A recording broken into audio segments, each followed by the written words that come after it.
ప్రియమైనటువంటి సహోదరి సహోదరులారా, ఈరోజు సువార్తలో మనం చూస్తూ ఉన్నాం, యేసు ప్రభువు ఒక సమరియా స్త్రీ దగ్గరికి వెళ్ళి నీళ్లు అడిగారు. యూదా వంశస్థులకు సమరియా వారంటే అసలు పడదు.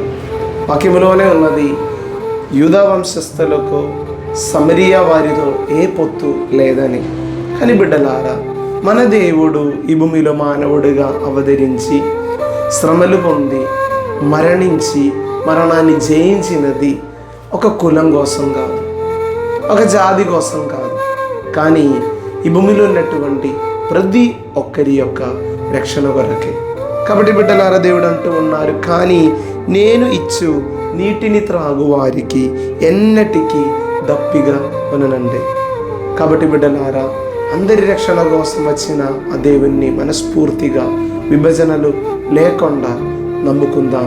ఆ దేవుని సన్నిధిలోనికి వెళ్ళే ఒకే మనసుతో ఒకే హృదయముతో దేవుని సన్నిధిలోనికి వెళ్ళే వారిగా మనం మారుతాం.